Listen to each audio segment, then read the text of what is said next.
Bom dia, pessoal. Então a gente vai hoje para a nossa segunda aula de Anatomia e Fisiologia 1.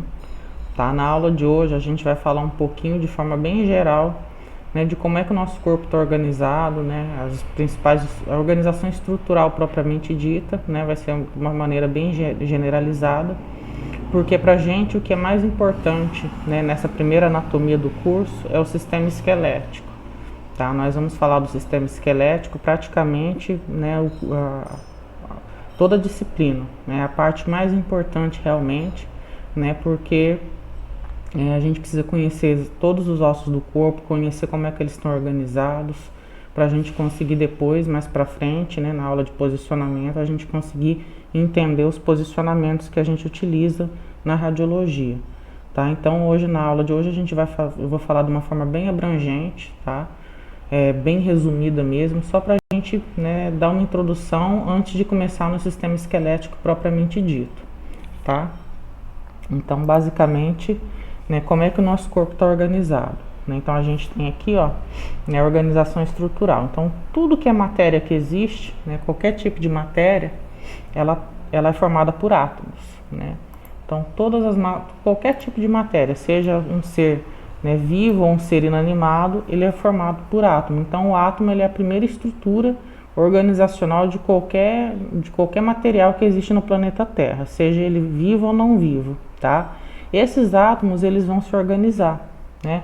E vão formar aquilo que a gente chama de molécula. Então, a molécula, na verdade, ela é um conjunto de átomos, né? Esse conjunto de átomos pode ser do mesmo tipo de átomo ou átomos diferentes. Então, eles vão se organizar e vão formar as moléculas, tá? Nos seres vivos, essas moléculas se organizam e formam a estrutura básica de qualquer ser vivo, né? A menor unidade viva de um corpo de um organismo vivo, que é uma célula, né? Então, a célula ela é a estrutura viva menor que existe dentro do corpo de qualquer ser vivo. Então, qualquer ser vivo, né, tudo que é vivo, a única exceção que a gente tem, né, de ser vivo, ser que é considerado vivo, porque ele se comporta como um ser vivo, mas não é formado por célula, é o vírus. Né? O vírus é uma cápsula de proteína que tem dentro dele material genético, que é o RNA, mas ele não é estruturado como uma célula. Ele só é considerado um ser vivo porque ele se reproduz. Só que para se reproduzir ele precisa hospedar uma célula, né, e replicar o seu material genético dentro de uma célula. Ele não consegue se replicar sem invadir uma célula. Né? Então ele se comporta como um ser vivo, mas na verdade se ele não invadir uma célula, ele morre, ele não consegue se replicar. Então o vírus ele é a única exceção, né, que ele é uma molécula de proteína que ele se comporta como um ser vivo, porque ele consegue replicar, né, novas fitas de RNA e consegue formar novos vírus, mas para isso ele precisa hospedar uma célula, o que é totalmente diferente dos outros seres vivos, porque com exceção do vírus, todos os demais são formados por célula, né, como a unidade fundamental, a unidade básica que forma o corpo de qualquer ser vivo, seja esse ser vivo unicelular, que é aquele ser que só tem uma célula, que é o caso das bactérias, os protozoários, né? Ou seja, seres pluricelulares, que é o caso da espécie humana, que são várias células que vão se organizando, né? E quando essas células semelhantes se organizam, elas formam aquilo que a gente chama de tecido. Né? Então, o tecido nada mais é do que um conjunto de células semelhantes, células iguais, né? Então, tudo que a gente está falando aqui nessa primeira linha são estruturas microscópicas, são aquelas estruturas que a gente só consegue enxergar utilizando, né, de algum tipo de aparelho, né, um microscópio eletrônico, um microscópio óptico, a gente não consegue ver a olho nu, tá? Aí, esses tecidos diferentes vão se organizar também e vão formar aquilo que a gente chama de órgãos. Por exemplo, aqui a gente tem o pulmão, né, o pulmão ele é um conjunto é formado por um conjunto de vários tipos de tecidos diferentes. Nós temos o tecido que forma o alvéolo pulmonar, nós temos o tecido que forma a árvore brônquica, que é um tecido mais rígido, mais cartilaginoso. Nós temos os tecidos que formam os vasos sanguíneos, né, que ficam dentro dos pulmões. Né? Nós temos a membrana que envolve o pulmão, que é a chamada de pleura. Então, todas essas estruturas, né, elas são formadas por tecidos diferentes. Então, um conjunto de tecidos vai formar o que a gente chama de órgão, tá? Um conjunto de órgãos forma o que a gente chama de sistema. Por exemplo, né? no sistema digestivo, né? Do sistema hoje em dia que a gente chama de sistema digestório, que é o nome mais moderno. No sistema digestório, a gente tem vários órgãos trabalhando em conjunto, né? Eu tenho a boca, o esôfago, o estômago, os intestinos, né, delgado e grosso. Tenho as glândulas, né, que auxiliam no processo de digestão, né, o pâncreas, a vesícula biliar, né, as parótidas, né, que são as glândulas salivares. Então, esse conjunto todo de diferentes órgãos, a gente vai ter o que chamamos de sistema. Então, no nosso corpo, nós temos vários sistemas. Sistema digestório, sistema cardiovascular, sistema respiratório, sistema nervoso, sistema esquelético, sistema muscular, né? Então, cada sistema desse é um conjunto de diversos órgãos que vão se organizar e formar um sistema, e esses sistemas têm funções específicas dentro do nosso organismo, tá? E o conjunto de todos os sistemas tem o que a gente chama de organismo, né? É o conjunto todo. Então, o corpo humano ele é formado por um conjunto de diversos sistemas. Então, basicamente, né, o nosso organismo ele está organizado nesses diferentes níveis aqui estruturais de organização, tá? A partir de órgão, a gente já tem estruturas que a gente chama de macroscópicas, que são aquelas que a gente consegue enxergar o olho nu, né? Então, se eu for abrir uma pessoa e olhar, eu vou conseguir ver os pulmões, vou conseguir ver o fígado, vou conseguir ver o intestino. Então, são estruturas que eu observo e consigo visualizar o olho nu, né? Então, são estruturas que a gente chama de macroscópicas, tá? Então, a grosso modo, né, de uma forma bem simples, é dessa forma que o nosso corpo está organizado. Então, aqui a gente tem um desenho mostrando esses níveis de organização, né? Que parte do átomo, o átomo se agrupa e forma o que a gente chama de molécula, né? Podem ser mesmo tipo de átomo ou átomos diferentes que vão formar a molécula. Essas milhares de moléculas se agrupam, formam uma macromolécula. Essa macromolécula se agrupa e forma uma organela celular. O que é uma organela celular? Vocês viram isso lá no ensino médio. Uma organela celular é uma estrutura que tem dentro da célula. A célula tem vários tipos de estruturas. Aqui o que está representado aqui nessa imagem é uma mitocôndria. Então a mitocôndria ela tem a função de respiração celular, ela auxilia a célula na respiração, mas dentro da célula eu tenho um núcleo, né? Tenho a parte do citoplasma, eu tenho ali os lissossomos, os ribossomos, né? O ácido ribonucleico, são várias estruturas que tem ali dentro, né? O complexo de Golgi, são várias estruturas que vão se organizando e vão formando uma célula, tá? Então as organelas se organizam e formam a estrutura de uma célula.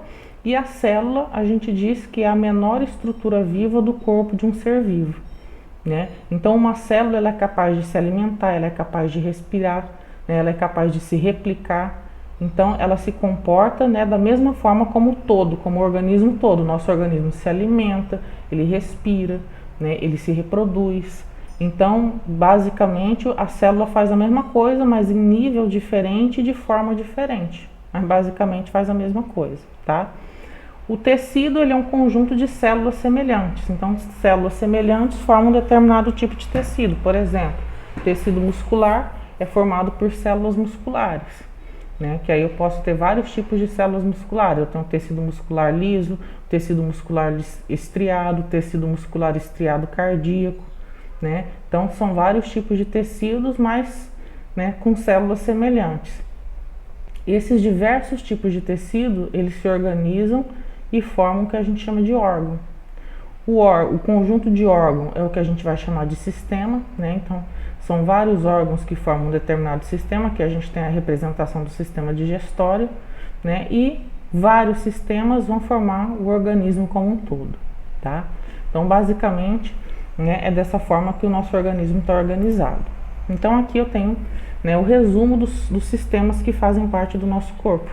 Então, a gente tem, ó, sistema cardiovascular, respiratório, digestório, nervoso, endócrino, excretor, urinário, esquelético, muscular, imunológico e linfático, tá? Na anatomia humana 1, o que a gente vai estudar é o sistema esquelético e apenas ele, tá? Os demais a gente deixa para anatomia e fisiologia 2, sendo que a gente foca nos mais importantes, que são aqueles que a gente vai realmente de fato usar na radiologia, tá?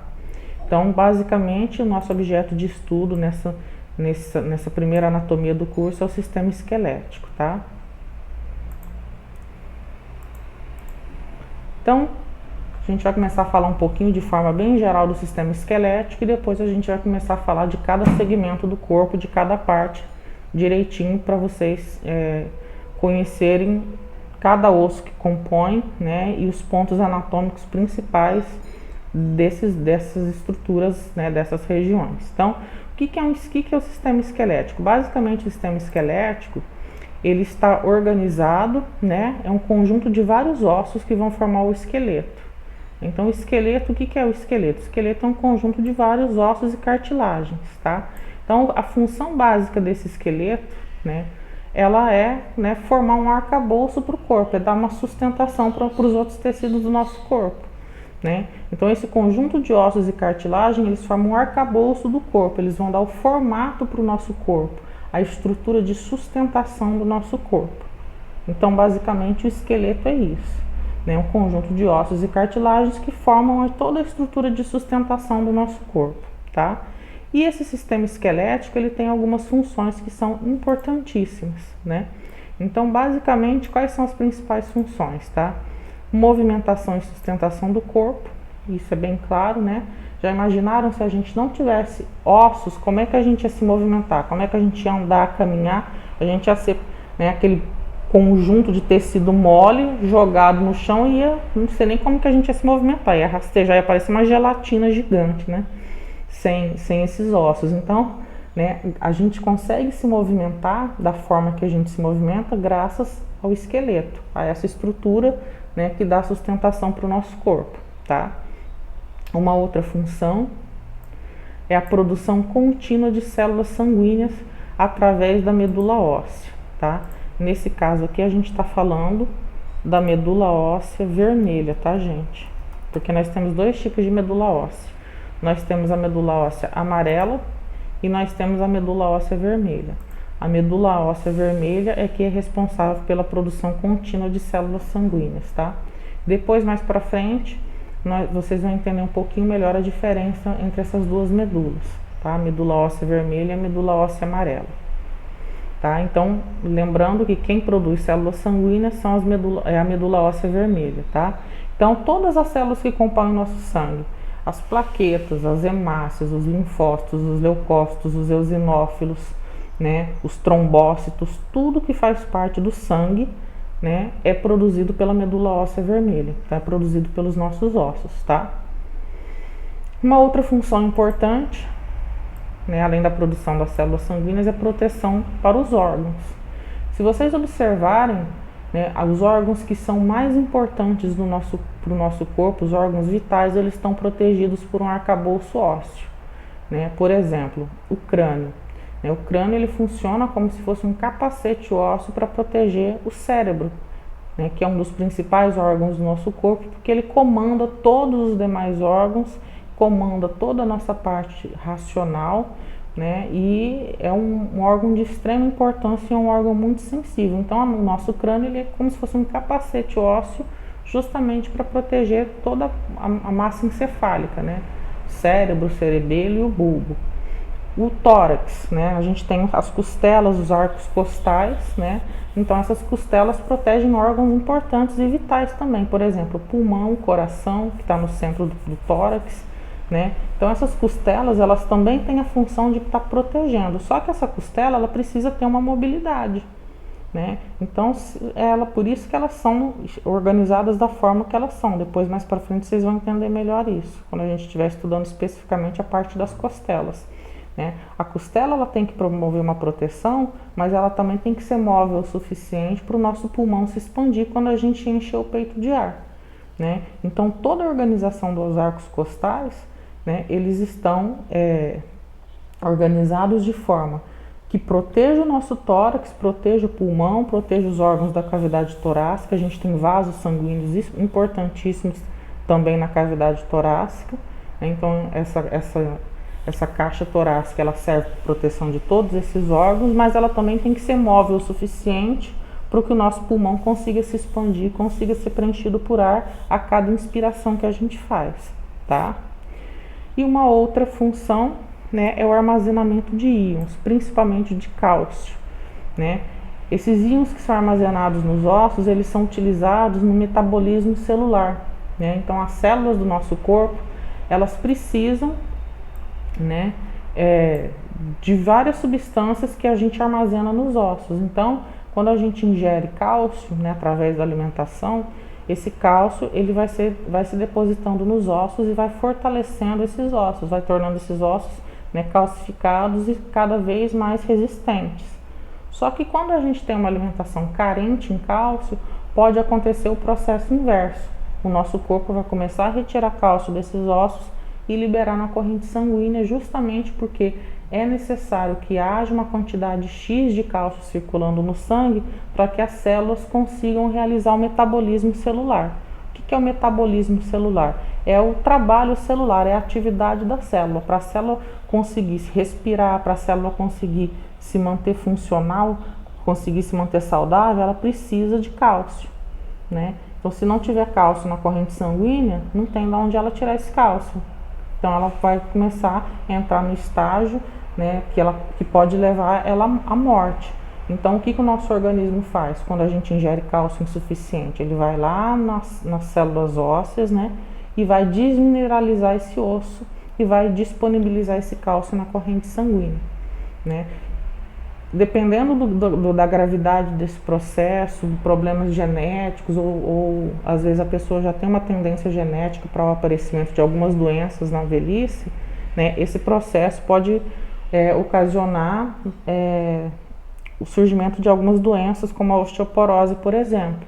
Mas aí já é um desequilíbrio realmente do próprio organismo, tá?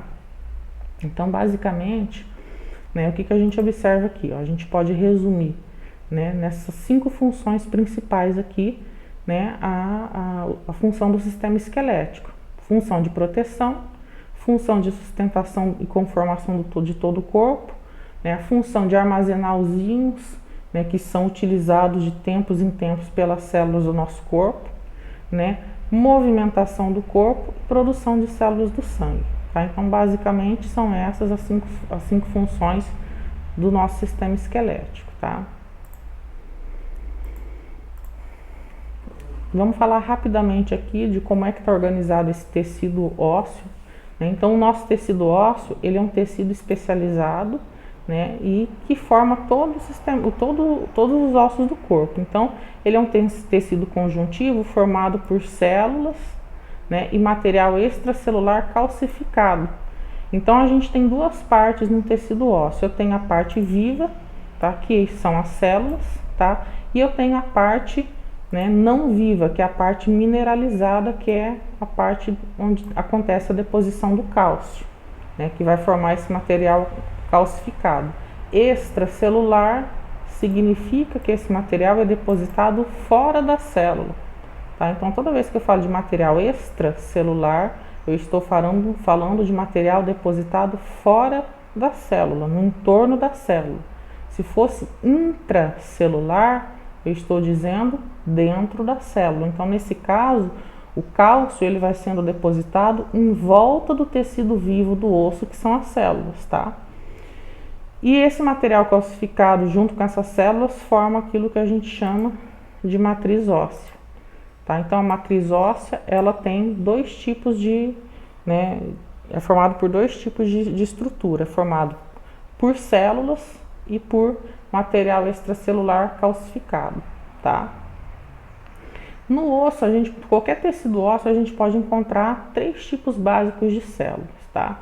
Os osteócitos é o tipo mais comum, né? Os osteócitos, eles correspondem à célula adulta já, tá? Então, o osteócito, ele é a célula já adulta, é a célula já funcional adulta. Esses osteócitos, eles ficam localizados na matriz óssea.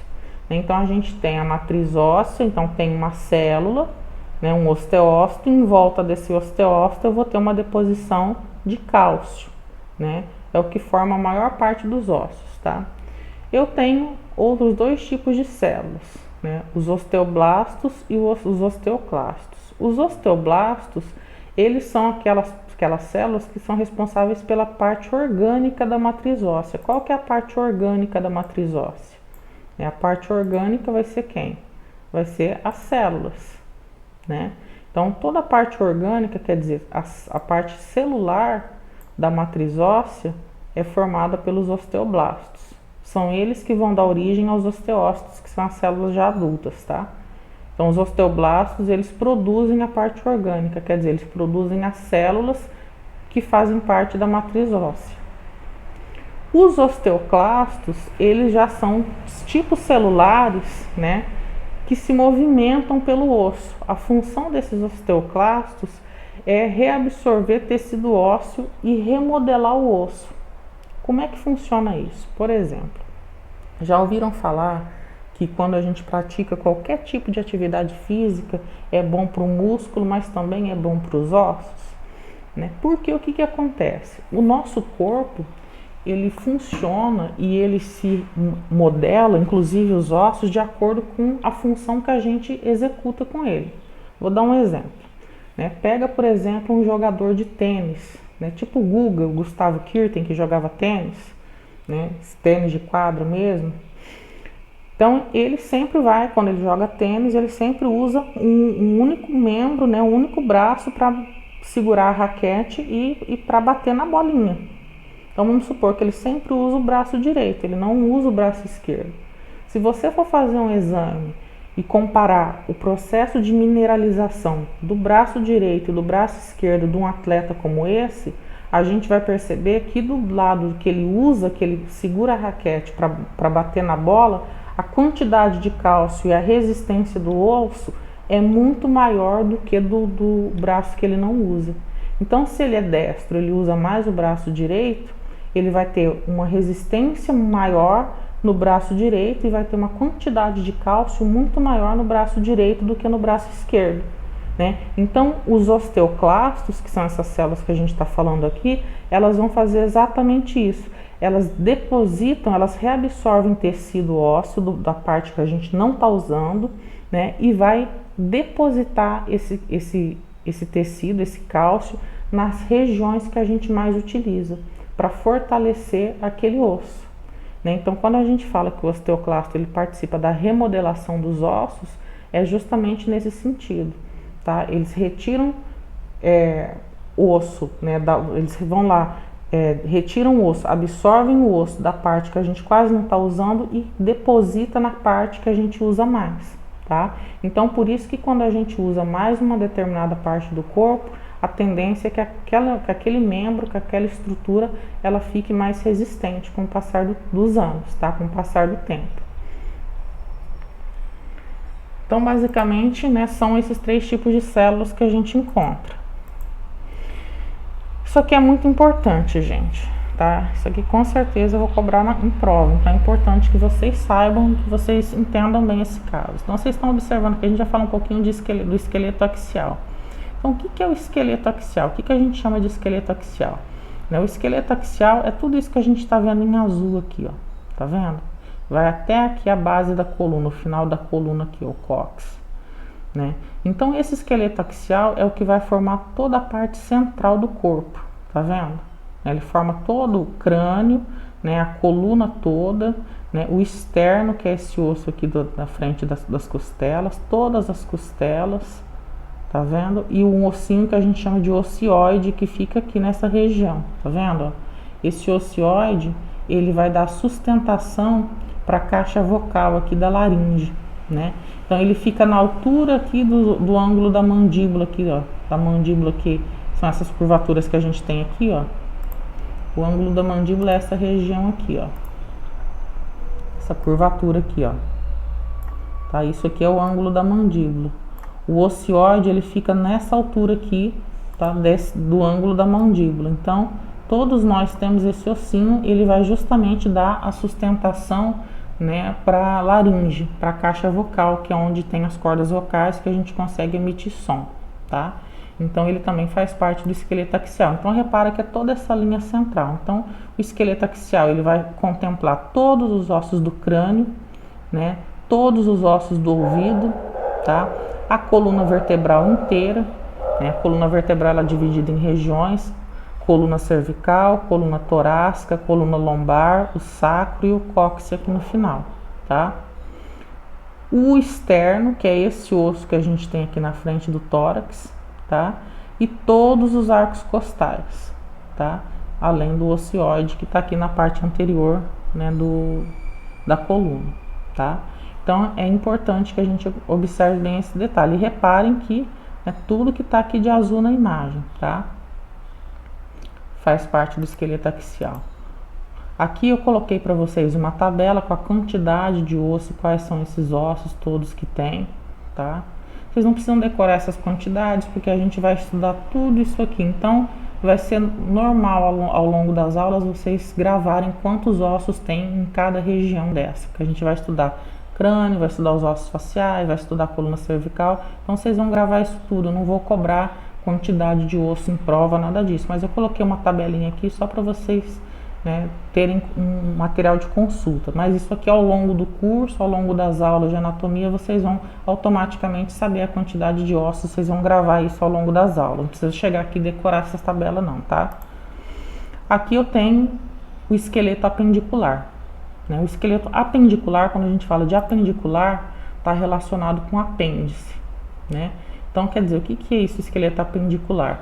Né? São justamente todos aqueles ossos que fazem parte dos membros superiores e inferiores, tá? São os ossos que vão se acoplar com o esqueleto axial, tá? Então, quais são esses ossos, ó? Eu tenho aqui, ó, na frente, a clavícula, né, direita e esquerda, as escápulas lá atrás, o húmero, o rádio e a una, né? Todos os 8 ossos do carpo, que são os ossos do punho, né? Os metacarpos aqui, que são os 5 ossos da mão, da palma da mão. Tenho as falanges, né? Que são os ossos que fazem parte aqui dos dedos. Isso no membro superior, direito e esquerdo. Quando eu venho para o membro inferior, eu tenho aqui os ossos do quadril, né? Os 2 ossos do quadril, o fêmur, a patela, né? Aqui a gente tem a tíbia, a fíbula, os 7 ossos do tarso, os 5 metatarso, né, e as falanges aqui dos dedos dos pés, tá? Então, todos esses ossos que a gente está vendo aqui em azulzinho, eles fazem parte do esqueleto apendicular, né? Então, o esqueleto apendicular, eles são os ossos, né, dos membros superiores e inferiores, incluindo aqueles ossos que vão fazer a conexão desses membros no esqueleto axial, tá, gente? Porque às vezes o pessoal confunde, porque fala, mas a clavícula e a escápula, elas estão aqui coladas aqui no meio, mas não é, elas fazem parte do membro superior, tá? Então elas são os ossos que vão fazer a junção desse membro superior, né, na caixa torácica aqui, tá? Da mesma forma que os ossos do quadril vão ligar os membros inferiores aqui na base da coluna, no sacro. Okay? Então esses ossos, eles fazem parte do esqueleto apendicular porque são ossos de ligação, tá? Então aqui também eu coloquei uma tabelinha com a quantidade de ossos que a gente tem, mas como eu disse, não há necessidade de decorar isso, essa quantidade, porque vocês vão saber isso depois, né? Vão ser obrigados a saber a quantidade de cada um, porque a gente vai ver um por um desses ossos, estudar detalhadamente um por um desses ossos, tá? Um adulto, ele tem um total de 206 ossos, tá? Por que a gente diz o adulto? Porque a criança tem mais ossos. Vocês vão entender por que depois, tá? Que essas crianças têm mais ossos. A criança, quando ela nasce, vários ossos do corpo dela ainda não estão totalmente calcificados. Então, esses ossos, eles nascem, né, separados justamente porque a criança vai passar ainda pelo processo de maturação óssea e de crescimento. Se a criança já nascesse com os ossos todos fundidos dessa forma que a gente tem no adulto, ela não ia conseguir ter um desenvolvimento completo no crescimento, tá? Então, a criança, ela nasce com vários ossos do corpo, né? A gente vai entender isso depois, separados, né? Exemplo que a gente tem são os ossos do quadril, né? Eles são divididos em 3 partes na criança, então a gente considera 3 ossos diferentes, só quando eles se calcificam totalmente que a gente passa a chamar, né, de osso de um osso único.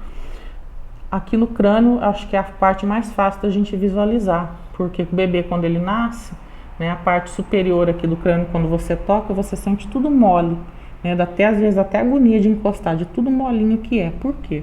Porque ali naquele momento, aquele osso ainda não está calcificado, porque a cabeça da criança tem que crescer, né? Então a cabeça da criança, né, o crânio, o cérebro da criança ainda vai crescer. Se a criança nasce com o osso totalmente calcificado, o crânio totalmente calcificado, o cérebro não tem espaço para se desenvolver, tá? E aí acaba tendo alguns problemas, a criança pode ter até um retardo mental por conta disso. Porque o osso, ele cresce com uma velocidade menor do que o cérebro. Se você observar uma criança com 1 ano de idade, você vai perceber que a cabeça dela é desproporcional ao tamanho do resto do corpo. Criança de 1 ano, ela tem um cabeção. Justamente por quê? Porque o cérebro, ele cresce muito. A criança está aprendendo muito nesse primeiro ano de vida. Ela é muito rápida, ela nasce, em poucos meses ela já está ficando em pé, sentadinha, daqui a pouco ela já está ficando em pezinha, ela já vai começar a aprender a querer falar, né? Ela já começa a... Então são muitas coisas que a criança vai aprendendo em um período muito curto, né? E esse aprendizado está relacionado com o cérebro, né? Então, no primeiro ano de vida, o órgão que mais cresce no corpo da criança é o cérebro. Então, é por isso que quando a criança nasce, os ossos do crânio não estão calcificados. Essa parte mais molinha que a gente tem aqui quando a criança nasce, ela é chamada de fontanela, tá? O nome correto é fontanela. Vou escrever aqui do lado, tá? Fontanela. É a vulgarmente conhecida como moleira, né? Mas anatomicamente o nome correto é fontanela, tá?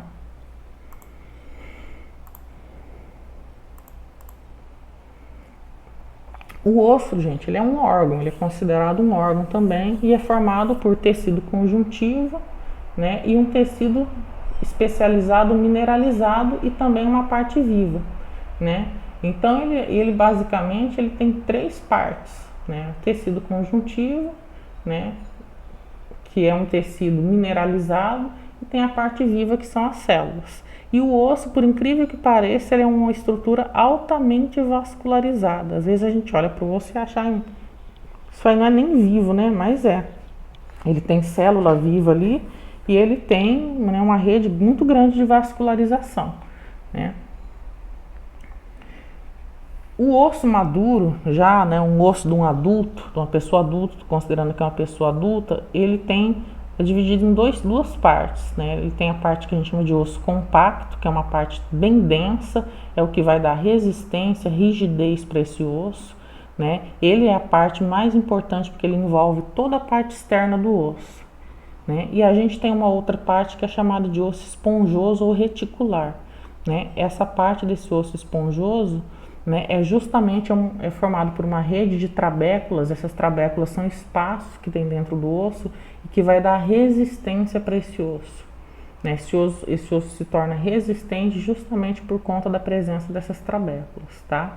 Vou mostrar aqui na próxima imagem. Então aqui, tá vendo? Isso aqui é um corte que a gente fez, né? Um corte coronal que a gente fez na cabeça do fêmur. O fêmur é esse osso grande da coxa, tá? Então, olha só, aqui a gente tem a parte que vai encaixar com o osso do quadril, que é a cabeça do fêmur, e vocês estão reparando que é como se fosse bem esponjoso aqui dentro, ó. Essa parte é a que a gente chama de osso esponjoso.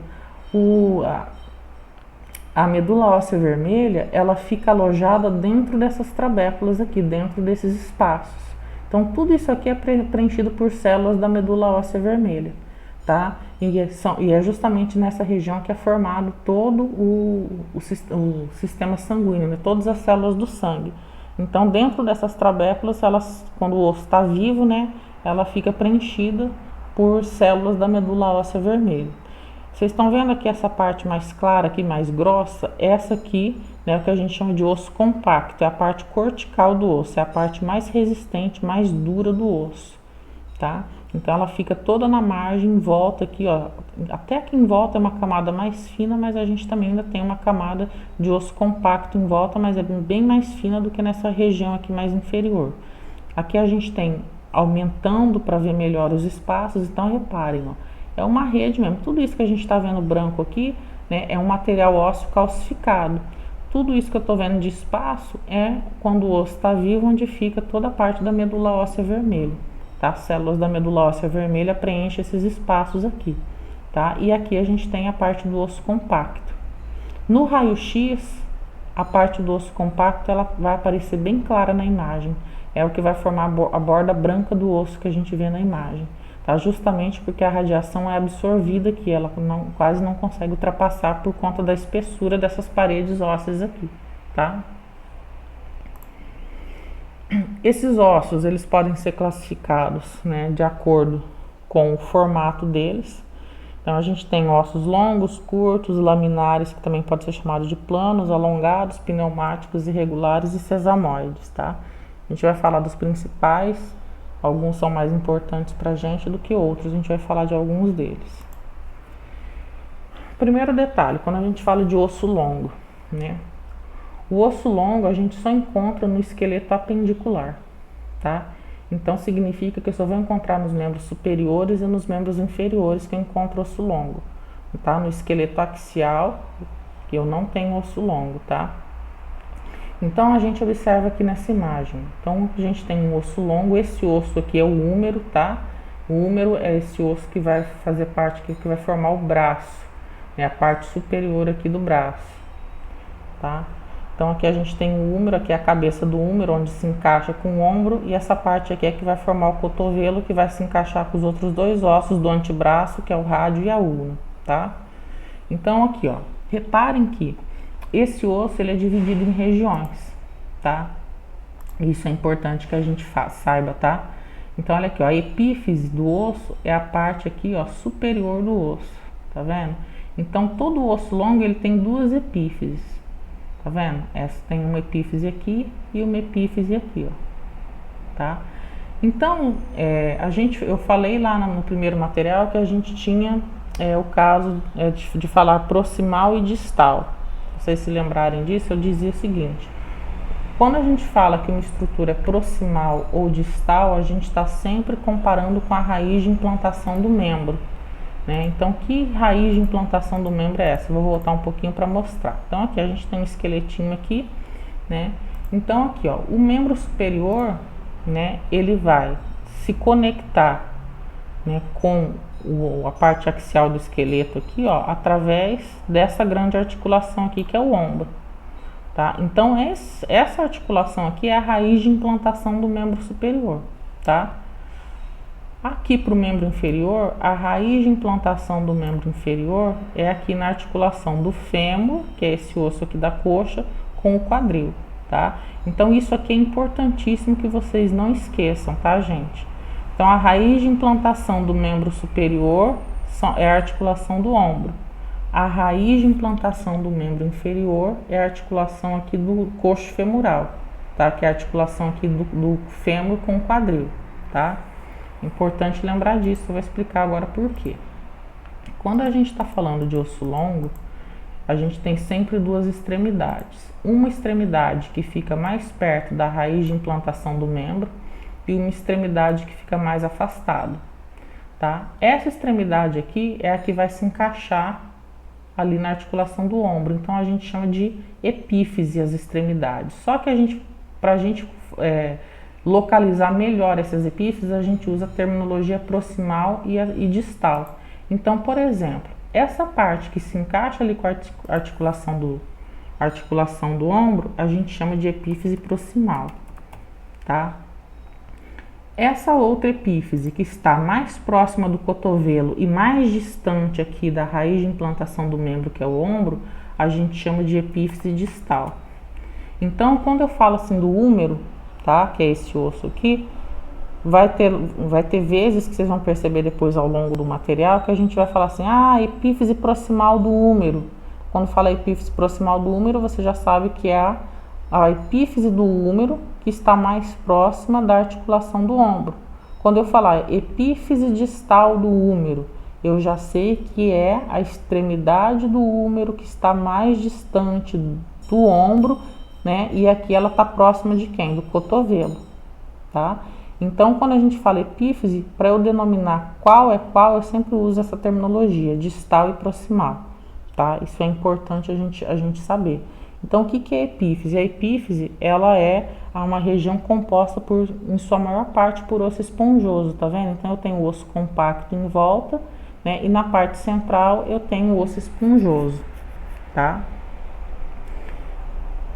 Depois a gente tem uma outra parte que a gente chama de metáfise. Tá vendo aqui, ó?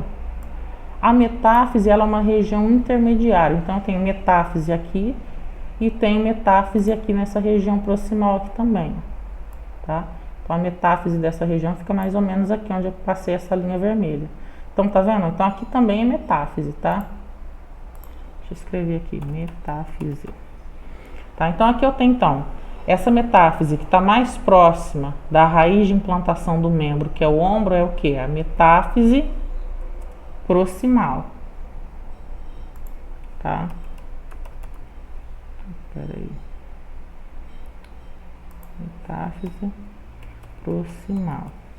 Essa metáfise que está mais distante aqui da raiz de implantação do membro, que é o ombro, a gente chama de metáfise distal, tá? Então, sempre quando eu tenho duas aqui, né? Então, isso vale para osso longo, tá, gente? Então, a metáfise, ela é uma região de transição entre as epífises e a diáfise do osso.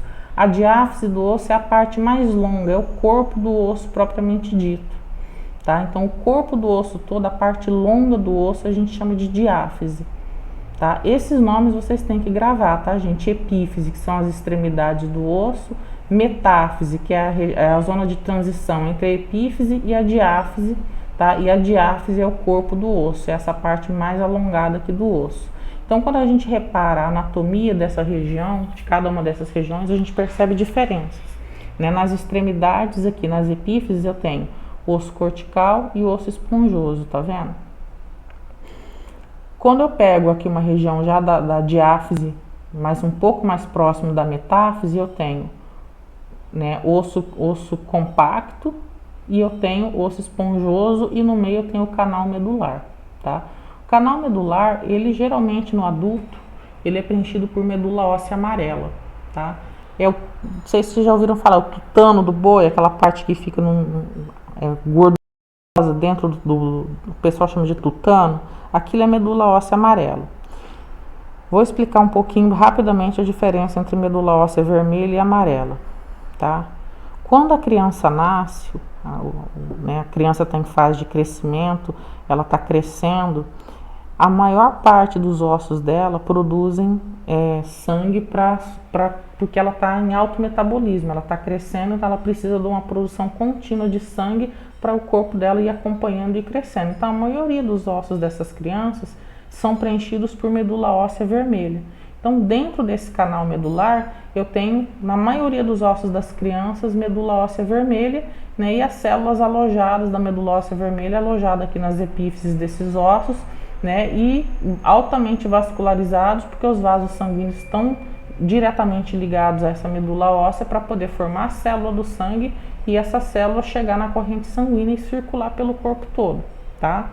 No adulto, quando a criança para de crescer, né, chega na fase da adolescência, vários ossos desse, como já diminuiu a velocidade do crescimento, vários ossos desses começam a transformar a medula óssea vermelha em medula óssea amarela.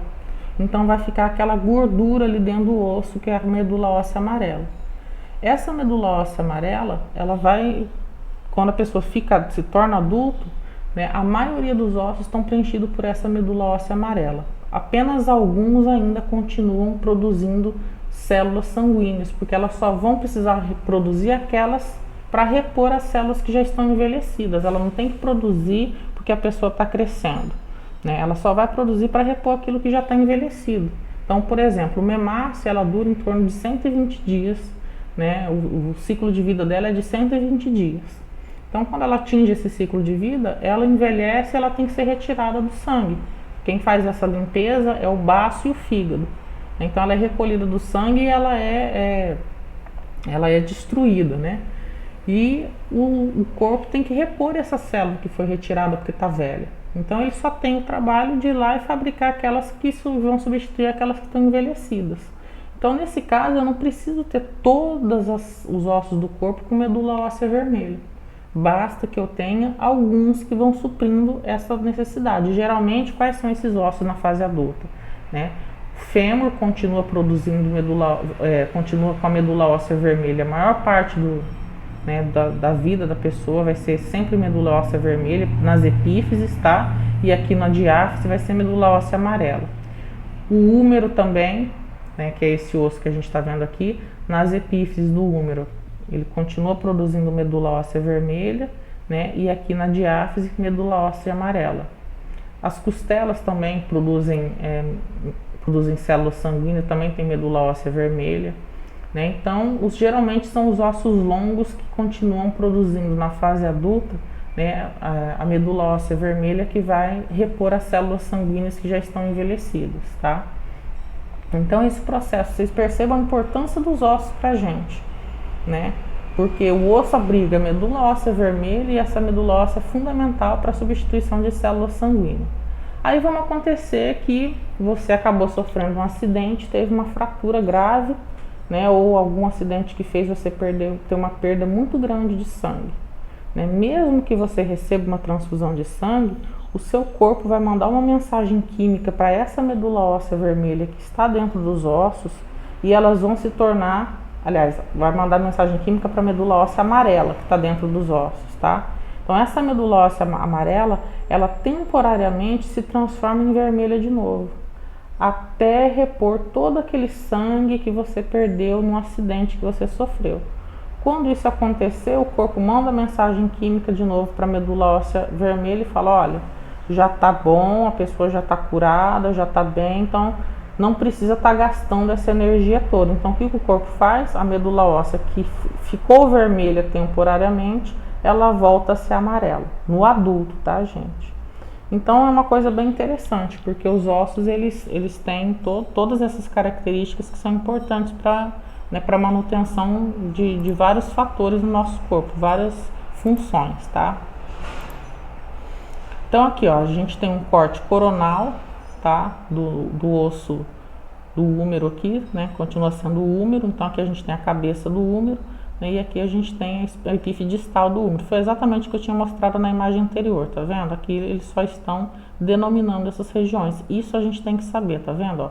Epífise proximal, tá vendo? Ela preenchida aqui por medula óssea vermelha. Olha a medula óssea amarela aqui na diáfise do osso, né? E olha na outra epífise distal aqui, a medula óssea vermelha de novo.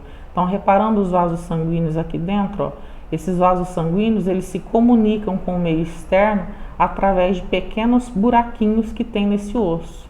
Esses buraquinhos têm um nome, tá? A gente chama esses buraquinhos de forame. Forame, tá?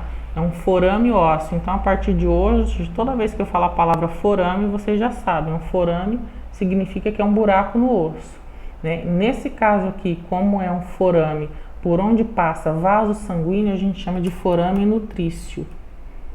Por quê? Porque é um forame, né, que leva vaso sanguíneo, e esse forame que leva vaso sanguíneo, ele tem justamente a função de nutrir o osso, né, nutrir toda a estrutura do osso, mas também levar esse sangue para outras partes do corpo, tá? Então reparem que esses vasos, eles estão ligados com a medula óssea vermelha que está aqui nas epífises desse osso, tá? Então aqui fica bem demonstrado isso. Então isso aqui é uma estrutura do úmero, o fêmur é assim, o rádio, a una, a tíbia, a fíbula. Então todos os ossos longos apresentam, né, essa conformação aqui. Então olha aqui, epífise proximal. Por que proximal? Porque está mais próximo da raiz de implantação do membro. Epífise distal, por quê? Porque está mais distante da raiz de implantação do membro. Metáfise. Metáfise é uma zona intermediária entre a epífise e a diáfise, que é o corpo. A diáfise é a parte longa do osso, tá? E a metáfise é uma zona de transição que vai ligar a epífise com a diáfise. Então, a metáfise proximal, né, é essa parte mais alargada aqui, ó, que está mais próxima da raiz de implantação do membro, que é o ombro. Metáfise distal é essa parte mais alargada que a gente tem aqui, que está mais afastada da raiz de implantação do membro, que é o ombro, tá? Basicamente é isso. Não é difícil, mas como são palavras que vocês provavelmente nunca ouviram antes, né, tem que ler várias vezes o material, gente, tem que olhar a imagem, né? Eu sempre recomendo assim para os meus alunos: você não precisa sentar e ficar devorando material de anatomia o dia inteiro. Você está indo para o trabalho, está dentro do ônibus, está de bobeira 10 minutos, larga o Facebook, larga o WhatsApp, pega a imagem, só uma imagem aqui, tipo essa imagem, e aí você olha a epífise, olha a metáfise, né? Estuda só essa imagem, né? Você vai ver que na terceira vez você não vai precisar olhar mais, que já vai lembrar, né? Então é muito importante estar sempre pegando e olhando todo dia alguma coisa, né? Anatomia a gente estuda todo dia um pouquinho. O aluno que deixar para pegar o material de anatomia na véspera da prova de anatomia não vai conseguir fazer a prova, tá? Não vai conseguir tirar boa nota. Isso eu sempre falo. Ah, professora, mas é porque você vai fazer uma prova difícil, você é ruim? Não, gente. Estou falando por experiência própria. São nomes que vocês não estão familiarizados, nomes que vocês não escutam na rotina de vocês no dia a dia. Então é importante que vocês peguem o material e olhem para o cérebro de vocês se acostumarem com esses nomes, tá? A anatomia é só questão mesmo do nosso cérebro se acostumar com essa terminologia que a gente ainda não conhece. É como se você estivesse aprendendo um outro idioma, um inglês, um francês, um espanhol, né? Como é que a gente aprende outro idioma? Repetindo, ouvindo, né? Se a gente não repete, não ouve, você não vai aprender. A mesma coisa serve para anatomia, tá? Então, sempre que vocês tiverem 10 minutinhos do dia, pegue alguma imagem do material que está no celular, no PDF, dá uma olhada rápida. Você não tem que estar se matando todo dia para estudar tudo, não. Tá? A gente vai assimilando gradativamente. Então, por isso que eu falo, não deixe para a última hora. O aluno que estuda a anatomia de véspera, ele não consegue tirar boa nota, ele não consegue bem, ele não consegue aprender, tá?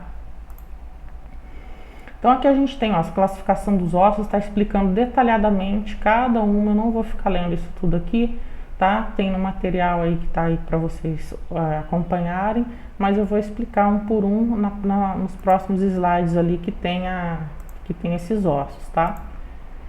Aqui eu só coloquei mais enfatizado o caso dos ossos sesamoides, porque são ossinhos que a gente costuma ver, né, na radiografia.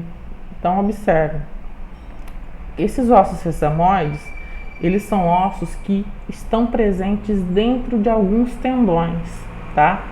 São regiões onde a gente movimenta bastante, né? Onde há fricção, tensão, estresse físico. É quando a gente usa muito aquela determinada articulação. Por exemplo, né? O polegar, que é esse dedo aqui, ó. Isso aqui é o polegar, tá? Aqui, ó, polegar, polegar, tá? Aqui é o polegar direito, aqui é o polegar esquerdo, tá? Ah, mas é invertido mesmo, tá, gente? Na radiologia, a mão direita é essa aqui. Vou até colocar a letrinha dele, ó. Essa aqui é a mão direita, tá?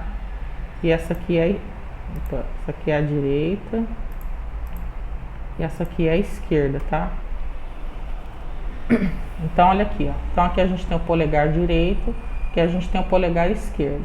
Observem aqui, ó. Vocês estão vendo aqui, ó, essa bolinha branca aqui, ó. Tá vendo?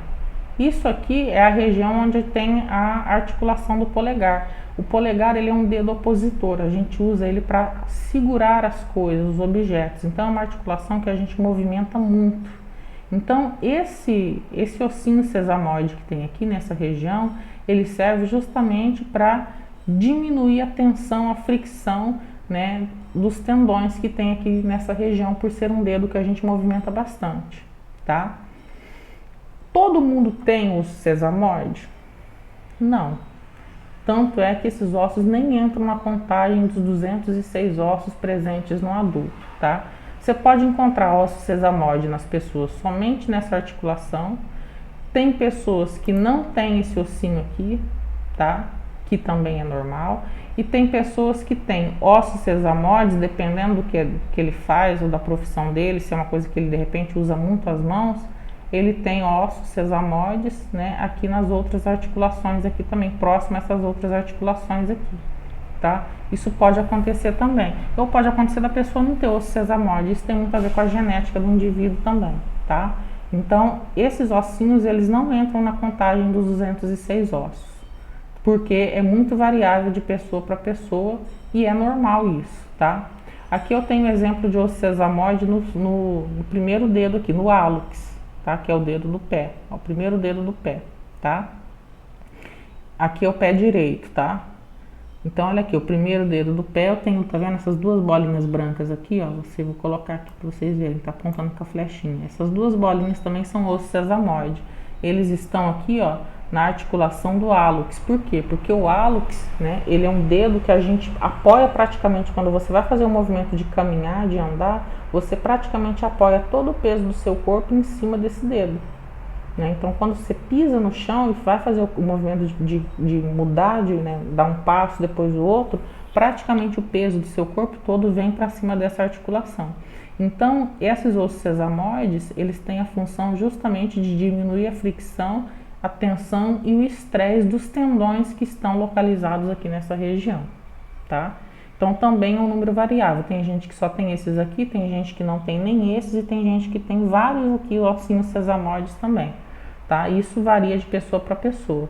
Então, esses ossos não entram na contagem dos 206 ossos. Nós só temos uma exceção, tá? As patelas.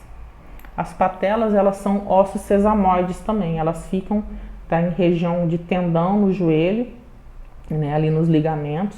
E a função das patelas é da estabilidade para a articulação do joelho. Então, o joelho ele mantém a estabilidade dele com a presença das duas patelas. E as duas patelas são ossos sesamoides. Elas são as únicas, né, são os únicos ossos sesamoides que entram na contagem, né, desses ossos, tá? Então, elas são exceções, ó.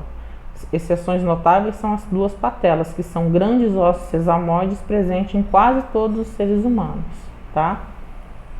Então, essa aqui elas vão entrar nessa contagem, tá? São as únicas exceções. Aqui eu coloquei para vocês, ó, né, um exemplo de tipos de ossos. Então, ossos longos, né?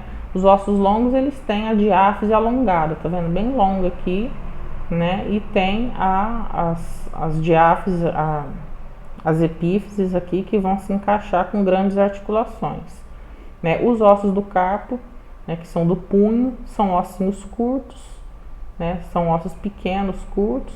Ossos laminares, por exemplo, a escápula, né? A escápula ela é um osso bem leve, parece uma lâmina mesmo, de tão fino, ela é quase transparente, mas ela é muito resistente, tá? Osso alongado, o exemplo é a costela. Por que ele não é longo? Porque ele tem uma curvatura, ele é curvo. Então a gente chama de alongado justamente por conta dessa curvatura que ele apresenta. Ossos pneumáticos. Pneumáticos, gente, é porque ele tem a presença de ar dentro dele, tá? Todo osso pneumático tem presença de ar. Esse osso esfenoide, tá, é um osso que fica na base do crânio. É um dos ossos que formam os seios paranasais, onde acumula líquido, né? E o acúmulo de líquido nesses ossos pode provocar o que a gente chama de sinusite, tá? Nós temos 4 ossos pneumáticos na região ali do crânio e da face, né? O esfenoide, o etimoide, né? O frontal e o maxilar, tá? Esses 4 ossos são ossos pneumáticos presentes na face e na base do crânio. O esfenoide está na base do crânio. E esses ossos, eles, quando tem esse espaço que normalmente é preenchido por ar, por isso que eles são chamados de pneumáticos, eles podem ser contaminados por bactérias e o corpo começar a produzir líquido ali dentro, ou ter uma infiltração de líquido para dentro desses ossos, tá? E aí, nesse caso, é o que a gente desenvolve aquela doença chamada de sinusite, tá? Ossos irregulares, por exemplo, as vértebras, né? A vértebra, por que ele é um osso irregular? Porque nós temos vários formatos de vértebra. Vocês vão perceber quando a gente estiver estudando coluna, né, que as vértebras cervicais são totalmente diferentes das dorsais, que as dorsais são totalmente diferentes das lombares, o sacro é totalmente diferente das outras vértebras. Então, cada seção da coluna tem diferenças muito grandes uma em relação às outras, por isso que são irregulares. Porque a gente tem várias vértebras com vários formatos diferentes desse aqui, que é um formato padrão de vértebra. Mas, por exemplo, as vértebras cervicais não são assim, tá? Então, por isso que elas são chamadas de irregulares. Porque, apesar de ser chamadas de vértebras, são vários formatos diferentes, né? Aqui a gente tem um exemplo de osso sesamoide, que é a patela, né? Que é esse osso que fica dentro dos tendões, que dá estabilidade para o joelho. E os ossos suturais do crânio, né? O nosso crânio, quando a gente nasce, esses ossos eles são separados, né? Então a gente observa aqui, estão vendo essas suturas aqui, ó? Isso aqui são as suturas cranianas, é onde um osso se fundiu com o outro. Então essa parte superior aqui, ó, quando o bebê nasce, recém-nascido, isso aqui está separado, né? Isso aqui ainda não está calcificado. Conforme ele vai crescendo, né, isso aqui se calcifica totalmente, se fecha, se funde e forma o que a gente chama de ossos suturais, tá? Que tem suturas, que são as chamadas de suturas cranianas, tá? A gente vai falar um pouquinho da classificação funcional da articulação. Tem vários tipos de classificação de articulação, tá, gente? Nós vamos entrar aqui só naqueles detalhes que realmente interessa pra gente enquanto técnico de radiologia, tá? Então, o que é uma articulação, né? A articulação ou juntura é o lugar onde vai ter a união entre dois ou mais ossos do esqueleto, né? E essas junturas, né, essa articulação, ela pode ter movimento ou não. Então, tem articulação com movimento e tem articulação sem movimento no nosso corpo. Então, elas são classificadas de funcionais de acordo com o movimento que elas apresentam, tá? Então, olha aqui, ó. Uma articulação chamada de sinartrose, né, é uma articulação imóvel, quer dizer, ela não tem movimento, tá? Então, exemplo de articulação sem movimento, as suturas cranianas, que foram essas que eu acabei de mostrar na imagem anterior, né? Então, quando termina a calcificação completa do crânio, essa só vai haver ali entre um osso e outro, né? Vai existir a sutura craniana, que é uma articulação, mas aquela articulação ali não tem movimento, tá? A gente tem uma outra classificação que é chamada de anfiartrose, tá? Na anfiartrose há um movimento limitado, né? A articulação tem movimento, mas é um movimento limitado. Por exemplo, né, a coluna vertebral, as articulações entre as vértebras. Entre uma vértebra e outra, eu tenho um disco cartilaginoso que separa uma vértebra da outra, que funciona como um amortecedor entre essas vértebras, tá? Uma cartilagem. Então, a gente chama de disco intervertebral. Então, esses discos, né, eles promovem uma mobilidade para a nossa coluna, mas é uma mobilidade limitada. Por exemplo, se eu não consigo curvar minha coluna para trás toda, consigo curvar ela para frente, né, consigo curvar para um lado, para o outro, mas ela tem uma certa limitação de movimento, tá? Nós temos um outro tipo de articulação que é chamada de diartrose. As articulações de artrose são aquelas articulações que têm um movimento mais amplo, que a gente chama de movimento livre. Por exemplo, o joelho, o cotovelo, né, o ombro, né, a articulação coxo-femoral aqui do quadril. Então, são regiões que a gente consegue fazer um movimento mais amplo, né? Então, a gente chama de articulação livre, né? Por isso, de artrose, né? Alguns autores também chamam essa articulação de sinovial, tá? Por conta da presença de líquido sinovial. É um líquido lubrificante que nessas articulações que tem esse movimento mais livre, a presença desse líquido sinovial é bem abundante, tá? Vou mostrar na imagem aí mais pra frente. Aqui, ó. Então, ó, sinartrose são aquelas articulações imóveis ou com muito pouco movimento, como por exemplo, as suturas cranianas. Gente, e é importante que haja essas suturas. Por quê? Vou dar um exemplo para vocês. Essas suturas, o espaço entre elas é um espaço muito pequeno, mas existe cartilagem. E a cartilagem, ela tem uma certa elasticidade, né? Então ela dá uma certa maleabilidade para essa estrutura do crânio, né? Não que ela vai se movimentar, mas ela tem uma capacidade de realizar pequenos movimentos. Então, é diferente se esse crânio todo ele fosse calcificado totalmente numa única estrutura. Aí você vamos raciocinar assim, ó, pega uma melancia e joga, né, da sua própria altura, segura na sua frente e solta ela no chão. O que vai acontecer com ela? Ela vai cair e vai rachar. Por quê? Porque não tem lugar para a energia, né, se expandir ali. A energia ela não tem onde ela ser absorvida, porque a casca da melancia ela é toda íntegra, é toda uma só. Então a energia, o que a energia faz? A energia ela explode com a melancia e a melancia racha, né? Aí você imagina uma pessoa sofrendo um acidente, caindo e batendo a cabeça no chão, por exemplo, tá? Quando a pessoa cai e bate a cabeça, né? É óbvio, gente, que isso vai depender da velocidade, da altura que a pessoa caiu, da força do impacto, depende de um monte de coisa. Mas o nosso crânio ele tem uma capacidade maior de resistir a impacto justamente pela presença dessas suturas. Então, pelo fato dessas suturas terem cartilagem aqui entre elas, né, ser uma articulação aqui, ter cartilagem, parte dessa energia vai ser absorvida por essa cartilagem que tem aqui.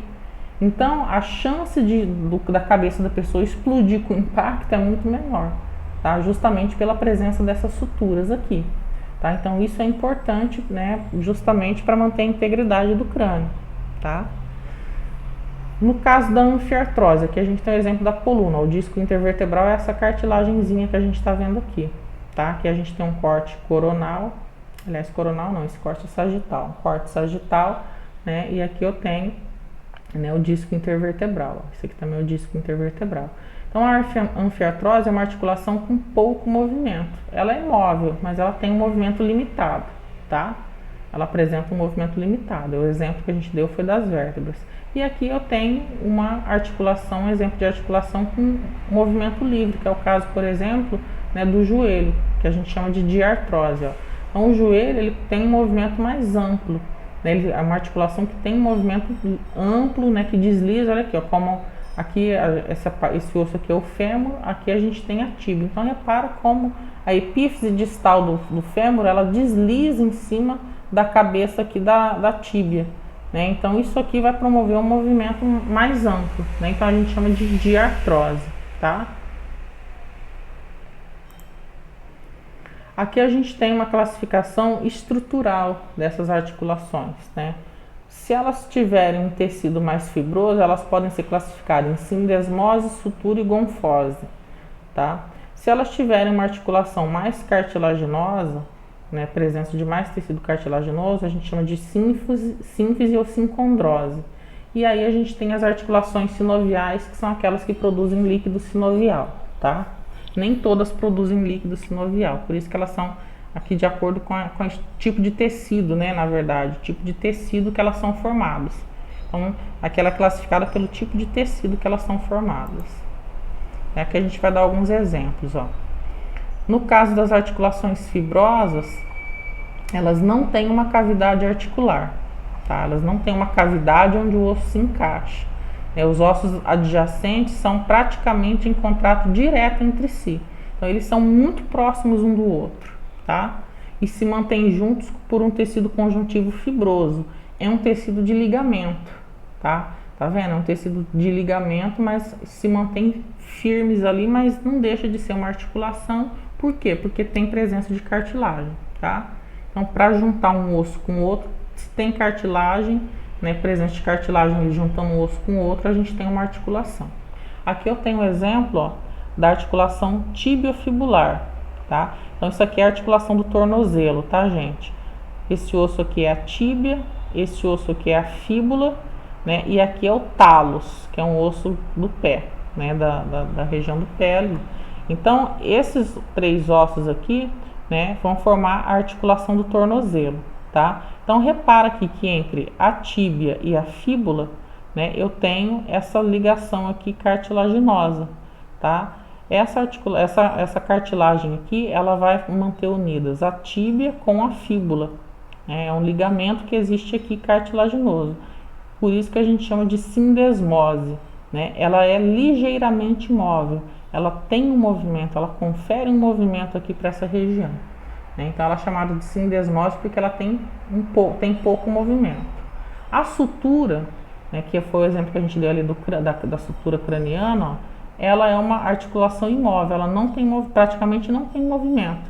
Mas o fato de existir esses espaços aqui, não ser uma peça contínua de osso sólido, né, de osso compacto, isso aqui já é o suficiente, né, para que a energia de pancada na cabeça seja parcialmente absorvida, tá? Então, isso torna o crânio bem mais resistente à presença dessas suturas, tá?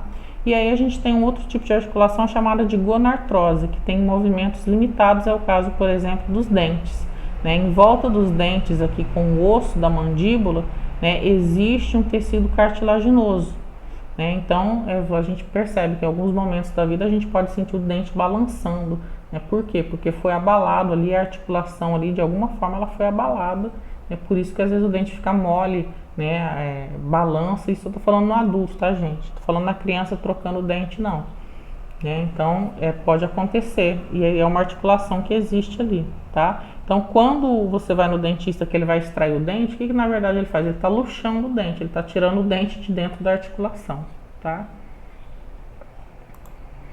Aqui eu tenho as articulações cartilaginosas, tá?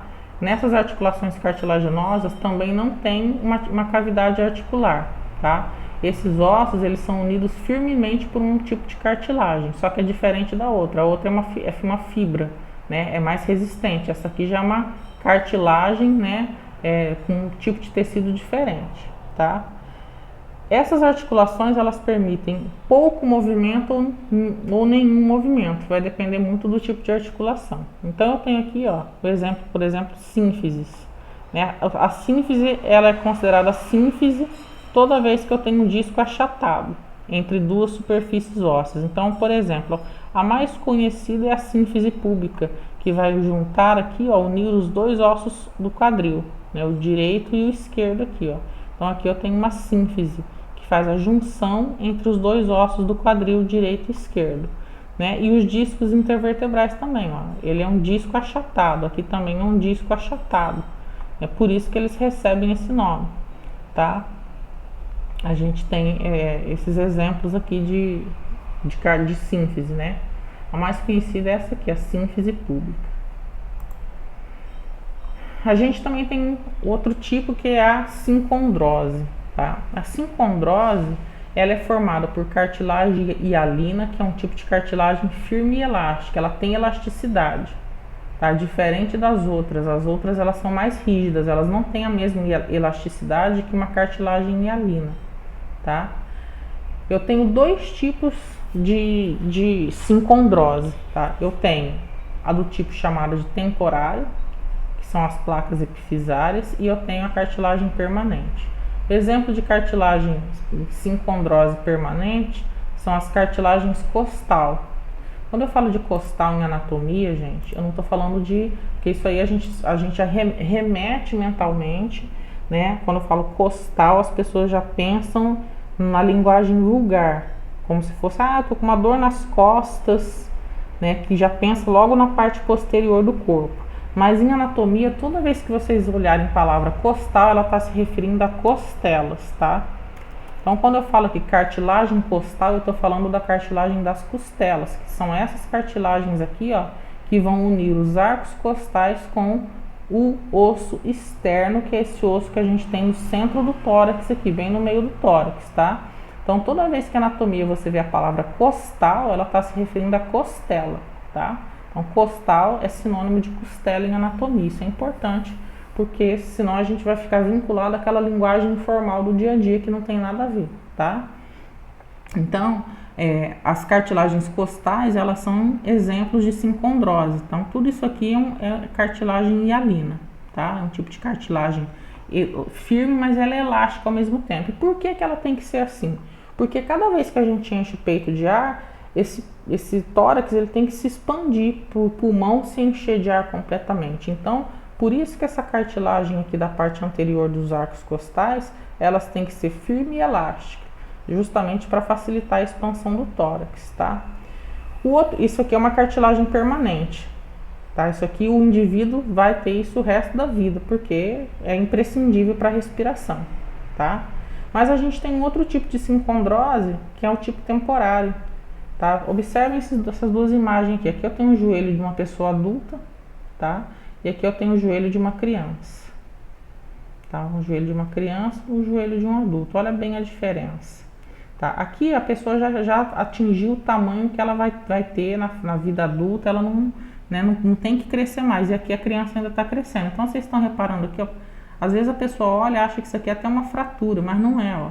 Aqui, esse osso aqui é a tíbia, esse osso é a fíbula. Então, essa região que a gente vê separada aqui é uma região cartilaginosa que vai fazer com que o osso cresça em comprimento, tá? Então, olha só, placa epifisária ou placa de crescimento, ela está localizada na epífise dos ossos longos e é encontrada em crianças e adolescentes. Então, toda vez que vocês fizerem raio-x de joelho, cotovelo, de algum osso longo da criança, vocês vão perceber essas placas epifisárias, que são a placa de crescimento do osso. Isso significa que o osso ainda não atingiu o seu tamanho real, ele ainda está crescendo, tá? Então, isso aqui é um tipo de cartilagem, né, que faz com que o osso vá aos poucos crescendo e até ele adquirir a conformação adulta, que seria essa imagem aqui, tá? Vocês estão vendo essa sombrinha branca aqui no meio, ó?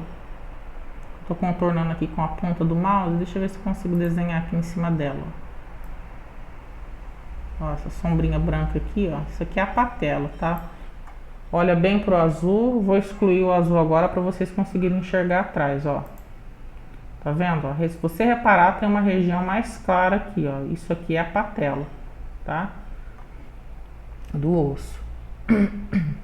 Aqui na criança, ó, você tá vendo aqui uma manchinha mais branca aqui, ó. Isso aqui também é a patela, tá? Ah, mas por que aqui tá no meio e aqui tá meio do lado? Porque pode ser que a criança esteja com o joelho, não tá com o joelho alinhadinho aqui nesse caso, tá? Então, olha aqui, esse aqui é um joelho de uma criança de 6 anos e esse aqui é um joelho do adulto. Então, a função da placa epifisária é justamente promover o crescimento do osso. E essa placa epifisária é um tipo de sincondrose, né? E que vai formar um tipo de sincondrose temporária, porque isso aqui é só até a criança completar o crescimento dela. Depois que ela cresce, isso aqui desaparece, tá? E aí vai permanecer só, né, a cartilagem costal aqui das costelas, tá? Aqui a gente tem as articulações sinoviais, tá? Essas articulações sinoviais são aquelas que têm um movimento mais amplo, que tem um movimento livre, né? Geralmente a gente encontra isso nos membros superiores e inferiores, né? Joelho, tornozelo, cotovelo, né? São locais que a gente tem articulação de grande movimento, né? Então reparem, isso aqui é uma articulação, né? Então a gente tem o osso, a cabeça do osso é revestida por uma camada de cartilagem hialina, tá?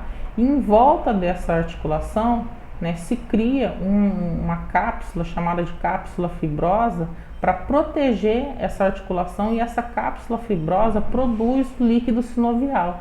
Esse líquido fica ali, né, lubrificando essa cartilagem.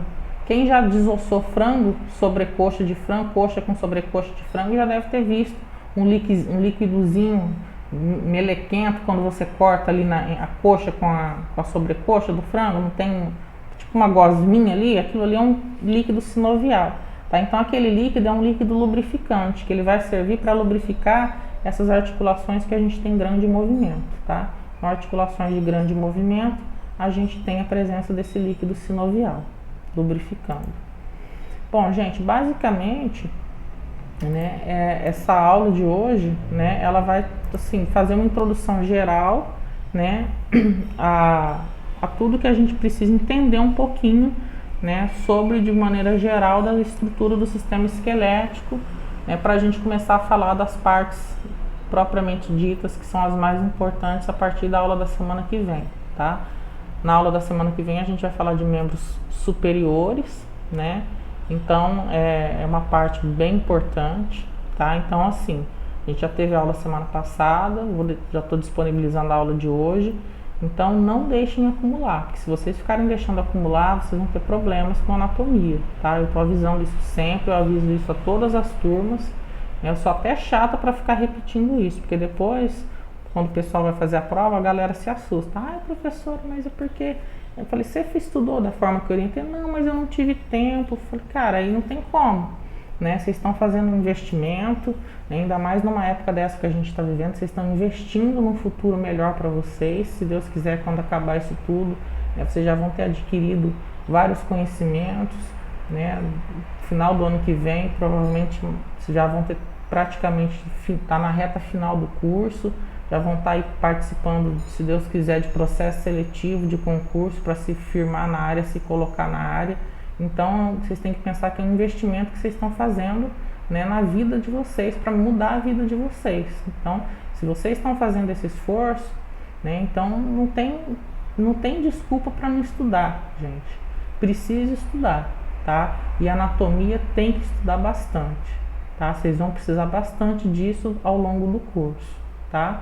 Então, se alguém tiver alguma dúvida depois que assistir a aula, pode me chamar, pode perguntar. Se eu demorar um pouquinho a responder, né, não se preocupe, porque vai ter uma hora que eu vou olhar e vou responder, tá? Eu tô com bastante turma, então às vezes eu demoro um pouco para responder, mas sempre quando eu posso responder na hora, vocês sabem que eu já respondo logo, tá? Mas não deixa ficar acumulando dúvidas. Se não entender alguma coisa, pergunta, né? Se for necessário, se eu sentir necessidade, eu até gravo outro vídeo, explico de outra forma, até que vocês entendam, tá bom? Então, bons estudos aí para todo mundo, né? E qualquer coisa eu estou à disposição, tá?